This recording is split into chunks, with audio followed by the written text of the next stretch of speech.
এখন যে কাহিনীটা বলবো সেটা ডাইনিরই কাহিনী। এবং ডাইনি আসলে কাকে বলে, হুইজ ডাইনি? ডাইনি এক এক অঞ্চলে এক একভাবে প্রসিদ্ধ, এক একভাবে তাদেরকে নামকরণ করা হয়।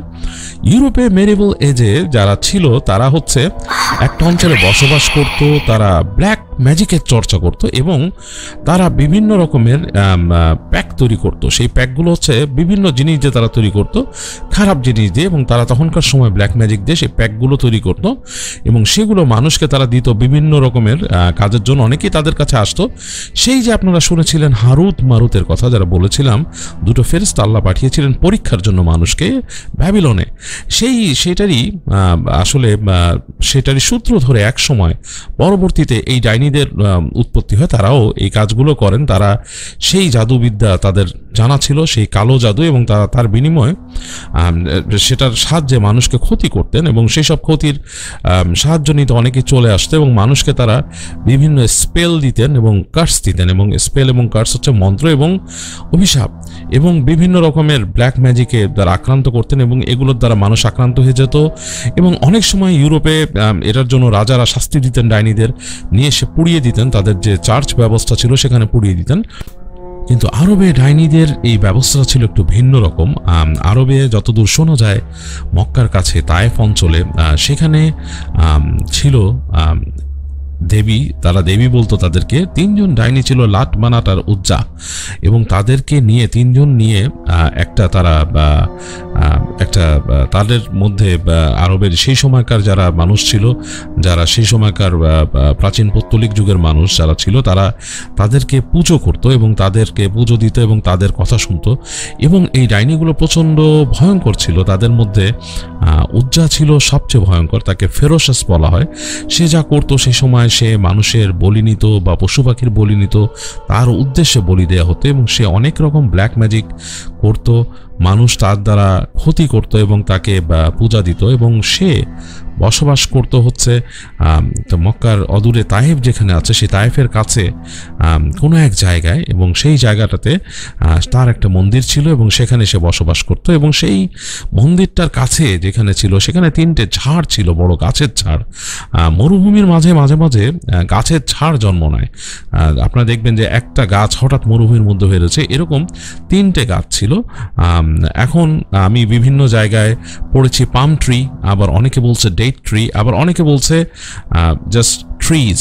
তো আমি আসলে এখানে বলতে পারবো না যে কোনটা আসল যে গাছের ব্যাপারটা। তো আমি মোটামুটি পাম ট্রিটাকে যদি ধরে নিই, হতে পারে পাম ট্রি, অথবা আমি যদি ধরে নিই গাছ, বিভিন্ন রকম ঝাড়ওয়ালা গাছ যেখানে নাকি বিভিন্ন ডালপালা আছে, এরকম কিছু হতে পারে, সেরকম কিছু। যাই হোক, এরকম 3টে গাছ ছিল এবং যেই গাছগুলো নাকি গাছগুলো থেকে শব্দ বেরোতো এবং মানুষের সাথে কথা বলতো, সেই গাছগুলোর থেকে অদৃশ্য কোনো কণ্ঠ, যেখানে মানুষ অনেক রকম বিভ্রান্ত হয়ে যেত। এবং এই যে উজ্জা যে ছিল, তাকে মানুষের পূজা দেওয়া লাগতো এবং পূজার জন্য তাকে তার পূজার জন্য বিভিন্ন বলি তাদের দেওয়া লাগতো এবং বিভিন্ন রকমের ক্ষতি করতো সে। তো যাই হোক, সেই অঞ্চলে এই 3টা দেবী, এদেরই মোটামুটি বেশ ক্ষমতা ছিল এবং তারাই সেই জায়গাটাকে রুল করতো ব্ল্যাক ম্যাজিকের মাধ্যমে এবং তাদের শক্তি ছিল কালো জাদু। তো প্রথম 2জন যে তারা আস্তে আস্তে তাদের যে লাটমানাত উজ্জালের প্রথম যে 2জন ছিল, তাদের মোটামুটি প্রভাব খানিকটা কমে গেলেও উজ্জার প্রভাবটা অনেক বেশি রয়ে যায়। তো আমাদের নবীজি সাল্লাল্লাহু আলাইহি ওয়াসাল্লাম যখন নাকি মক্কায় ফিরে এলেন, মক্কা বিজয় করে, তখন তিনি চিন্তা করলেন যে এই যে কালো জাদুর প্রভাব বা এই ব্যাপারটা এখান থেকে সরিয়ে ফেলতে হবে, কারণ এটাতে মানুষ অনেক রকমভাবে ক্ষতিগ্রস্ত হচ্ছে এবং বিভ্রান্তি ছড়াচ্ছে এবং এর দ্বারা শিরক প্রচার হচ্ছে। তো তিনি হযরত খালিদ বিন ওয়ালিদ রাদিয়াল্লাহু তাআলা আনহু, তাকে তিনি নির্দেশ দিলেন যে উজ্জাকে খতম করার জন্য। এবং এই যে জায়গাটা, যেই জায়গাটার কথা বলা হচ্ছে যে তাইফের যে জায়গাটা, এই জায়গাতেই কিন্তু আমাদের রাসূলুল্লাহ সাল্লাল্লাহু আলাইহি ওয়াসাল্লাম এসে সূরা জিনের 3টি ওহী পেয়েছিলেন এক সময়, এবং এইখানেই জিনরা এসে ওনার কাছে ইসলাম ধর্ম গ্রহণ করেছিল এবং তারা মুসলমান হয়ে গিয়েছিল। আমাদের রাসূল সাল্লাল্লাহু আলাইহি ওয়াসাল্লামের কাছে বাইয়াত গ্রহণ করে তারা ইসলাম গ্রহণ করেছিল। তো সেই জায়গারই কাছাকাছি কোথাও এই উজ্জার মন্দির ছিল বা উজ্জার বসবাস ছিল, সেই জায়গার কাছাকাছি কোথাও এই গাছগুলো ছিল, সেই ঝাড়ওয়ালা গাছগুলো। যেই জায়গায় আমাদের রাসূল সাল্লাল্লাহু আলাইহি ওয়াসাল্লাম নির্দেশ দেন হযরত খালিদ বিন ওয়ালিদ রাদিয়াল্লাহু তাআলা আনহুকে যে তুমি যাও এই অঞ্চলের অমুক জায়গায় যাও, সেখানে গিয়ে তুমি প্রথমে এরকম একটি গাছ দেখতে পাবে, যে গাছের ঝাড়টা তুমি মূল থেকে কেটে ফেলবে, মানে মানে ঝাড় গাছের গোড়া থেকে তুমি কেটে ফেলবে। তো খালিদ বিন ওয়ালিদ রাদিয়াল্লাহু তাআলা আনহু তিনি আমাদের রাসূল সাল্লাল্লাহু আলাইহি ওয়াসাল্লামের নির্দেশ শুনে তিনি চলে যান সেখানে। আর তিনি ছিলেন ইসলামী অত্যন্ত সাহসী একজন বীর। তাকে উপাধি দেওয়া হয়েছিল পরবর্তীতে সাইফুল্লাহ উপাধি তিনি পেয়েছিলেন, মানে আল্লাহর তরবারি। তো তিনি প্রচণ্ড সাহসী ছিলেন এবং তার জীবনে কোনো মিশন তিনি মিস করেননি। যত যুদ্ধে গিয়েছেন প্রত্যেকটা যুদ্ধেই তিনি জয়লাভ করেছেন। আমাদের রাসূলুল্লাহ সাল্লাল্লাহু আলাইহি ওয়াসাল্লাম তাকে তার বীরত্বের জন্য তাকে সাইফুল্লাহ উপাধি দিয়েছিলেন।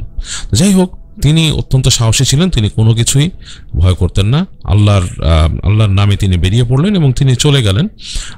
আমাদের রাসূলুল্লাহ সাল্লাল্লাহু আলাইহি ওয়াসাল্লাম তাকে বলেছিলেন যে এইবার তোমাকে একটা ভিন্ন মিশনে পাঠাচ্ছি, যেটা নাকি তোমার অন্যান্য যুদ্ধের মতো নয়। তো তিনি সেখানে গেলেন। তিনি সেখানে গিয়ে সেই নির্দিষ্ট জায়গা, আমাদের নবীজি সাল্লাল্লাহু আলাইহি ওয়াসাল্লামের বর্ণনা অনুযায়ী তিনি গেলেন সেখানে, এবং গিয়ে তিনি প্রথমে ঠিক সেই জায়গায় যেতে যেতে দেখলেন তখন যে সন্ধ্যা হয়ে আসছে। এরকম একটা সময় তিনি যে সেই একটি গাছের ঝাড় পেলেন, বড় একটা ঝাড়ওয়ালা গাছ, এবং তিনি গাছটি দেখলেন। তিনি দেখে তিনি গাছটিকে কাটার সিদ্ধান্ত নিলেন এবং তিনি গাছটি কাটা শুরু করলেন। তার সাথের মানুষদেরকে নিয়ে তিনি কাটার ব্যবস্থা করলেন। তো গাছটি কাটা হলো এবং তিনি গাছটি নিয়ে চলে এলেন রাসূল সাল্লাল্লাহু আলাইহি ওয়াসাল্লামের কাছে এবং তিনি বললেন যে হে রাসূলুল্লাহ সাল্লাল্লাহু আলাইহি ওয়াসাল্লাম, আমি এই যে আপনার নির্দেশে গাছটি কেটে নিয়ে এসেছি। আমাদের নবী সাল্লাল্লাহু আলাইহি ওয়াসাল্লাম বললেন যে তুমি যখন গাছটি কেটেছো তুমি কি কাউকে দেখেছো?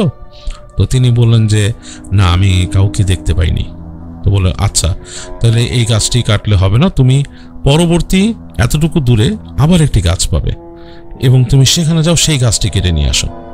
তো তখন খালিদ বিন ওয়ালিদ রাদিয়াল্লাহু তাআলা আনহু তিনি চলে গেলেন পরবর্তীতে এবং তিনি গিয়ে দ্বিতীয় গাছটিও কাটলেন। এবারও তাকে রাসূলুল্লাহ সাল্লাল্লাহু আলাইহি ওয়াসাল্লাম জিজ্ঞেস করলেন যে তুমি কি কাউকে দেখেছিলে এটা কাটার সময়? তিনি বললেন যে না, আমি আসলে কাউকে দেখিনি। তো বললেন যে না, তাহলে এই গাছটি তো হবে না, তুমি যাও, ওখানে আরেকটি গাছ পাবে, সেটি কেটে নিয়ে আসো। তো খালিদ বিন ওয়ালিদ রাদিয়াল্লাহু তাআলা আনহু তিনি চলে গেলেন। তিনি ভাবছেন যে আসলে কি দেখতে পাবো। তো তিনি গেলেন। এবার কিন্তু শেষ গাছটি কাটার পালা। তো তিনি যখন গাছটি কাটতে গেলেন, সেই গাছের কাছে পৌঁছালেন, তখনও মানে এরকম একটা সময়, এমন একটা সময় যখন তিনি তৃতীয় গাছটি কাটতে গিয়েছেন, তখনও কিন্তু এরকম সন্ধ্যাকালীন একটা সময় তিনি গিয়েছেন। এবং তিনি যখন এটা কাটতে গেলেন, তখন গাছের কাছে যখন গেলেন, তখন তিনি দূর থেকে দেখতে পেলেন সেই গাছের পাশ থেকে একটা মাটির ঢিবির মতো ছিল, সেখান থেকে ফুঁড়ে একটা মহিলা বেরোলো। মহিলা বললে ভুল হবে, এটাকে আসলে বলা উচিত কোনো ডাইনি বা কোনো জিন, এই ধরনের কোনো কিছু নাম দেওয়া উচিত, কারণ সে দেখতে ভয়ঙ্কর কুৎসিত ছিল। কালো তার চেহারা কালো, কুচকুচে, চুলগুলো বড়, উঠছে বাতাসে। এবং যেহেতু কারণ এই ব্যাপারটা অনেক জায়গায় ডিসক্রাইব করা আছে ডিমন নামে, তো ডিমন যেহেতু ডিসক্রাইব করা আছে ইংরেজিতে বিভিন্ন জায়গায়, তো সেখানে মানুষের রূপ তো অবশ্যই না, তবে মানুষের মতোই চেহারার আদল, কিন্তু কালো কুচকুচে চেহারা, চুলগুলো বাতাসে উঠছে এবং তার মুখের মধ্যে সেই নোংরা মাটি লেপে আছে এবং সে দাঁতের সাথে দাঁত ঘষছে। সেই দাঁতের সাথে দাঁত ঘষার যে শব্দ, সেটাই প্রচণ্ডভাবে সেই জায়গায় সে একটা আপনি খোলা প্রান্তরে পর্যন্ত পাওয়া যাচ্ছে। তো এরকম পাওয়া যাচ্ছে এবং তিনি দেখলেন তাকে, তিনি দেখে তার তরবারি বের করে ফেললেন, কারণ তিনি আসলে এসবে একটুও তিনি ভয় পান না। তিনি আল্লাহ ছাড়া কাউকেই ভয় পেতেন না এবং তিনি রাসূল সাল্লাল্লাহু আলাইহি ওয়াসাল্লামের একজন বিশ্বস্ত সাহাবী। তো তিনি অবশ্যই এইসব তিনি কেয়ার করেন না। তো তিনি তরবারি হাতে এগিয়ে গেলেন। তো সেই মূর্তির পেছনে তিনি দেখতে পেলেন আরেকজন দাঁড়িয়ে আছে, সেও কিম্ভূত কিমাকার এবং মাথার মধ্যে জটা এবং সেই বিচ্ছিরি রকমের একটা তার পোশাক পরিচ্ছদ, এবং সে দাঁড়িয়ে আছে, ভয়ঙ্কর তার চেহারা, সেও পিছনে দাঁড়িয়ে আছে। তো সে তখন পেছনের জন সেই সামনের জনকে বললেন যে উজ্জা, এখানে খালিদ এসছে, তুমি খালিদকে শেষ করে দাও, নাহলে সে আমাদেরকে শেষ করে দেবে। তো উজ্জা তখন সেই যে আমাদের খালিদ বিন ওয়ালিদ রাদিয়াল্লাহু তাআলা আনহু বুঝতে পেলেন এই সেই উজ্জা, এবং সেই উজ্জা তখন কি করলেন, তার ভয়ঙ্কর সব মন্ত্র বা স্পেল তিনি পড়া শুরু করলেন। সেটা দিয়ে তিনি প্রতিহত করার চেষ্টা করেন, কারণ আসলে তাদের অন্তর্গত অনেক ভয়ানক সব জিন ছিল বা কিছু। কিন্তু খালিদ বিন ওয়ালিদ রাদিয়াল্লাহু তাআলা আনহু আল্লাহর স্পেশাল ক্ষমতাপ্রাপ্ত, এবং আসলে আল্লাহ তাআলা তার বীরদেরকে সেরকমভাবেই তৈরি করেছিলেন, ইমানি শক্তি ছিল তাদের অনেক। তার কাছে তার উপরে এর কোনো প্রভাবই পড়ল না। তিনি তরবারি হাতে এগিয়ে গেলেন এবং তিনি এক কপে উজ্জাকে দুই খণ্ডিত করে ফেললেন। উজ্জাকে তিনি যখন দ্বিখণ্ডিত যখন করলেন, তখন তিনি দেখলেন যে উজ্জার দেহটা আগুনের মতো জ্বলে উঠল, জ্বলজ্বল করে জ্বলে উঠল, এবং তখনই তাকে ভয়ঙ্কর রকম চিৎকার করে তার উজ্জার যে তার মন্দিরের যে পুরোহিত, সে তাকে আক্রমণ করতে এলো, এবং খালিদ বিন ওয়ালিদ রাদিয়াল্লাহু তাআলা আনহু তাকেও দ্বিখণ্ডিত করে ফেললেন। তো সে স্বাভাবিক মানুষের মতোই মৃত্যুবরণ করলো। তো তারপরে খালিদ বিন ওয়ালিদ রাদিয়াল্লাহু তাআলা আনহু সেই তৃতীয় গাছটি কেটে আমাদের রাসূলুল্লাহ সাল্লাল্লাহু আলাইহি ওয়াসাল্লামের কাছে নিয়ে আসলেন এবং এসে বললেন যে আমি আমার কার্য সম্পাদন করেছি, এবং পুরো ঘটনাটি খুলে বললেন আমাদের খালিদ বিন ওয়ালিদ রাদিয়াল্লাহু তাআলা আনহু। তখন আমাদের রাসূলুল্লাহ সাল্লাল্লাহু আলাইহি ওয়াসাল্লাম বললেন যে আজ থেকে আরবের মানুষ আর উজ্জার কোনো পূজা করবে না, আজ থেকে উজ্জার নামটি শেষ হয়ে গেল। তো যাই হোক, এই ছিল একটা ইতিহাসের ঘটনা আপনাদের কাছে শেয়ার করলাম।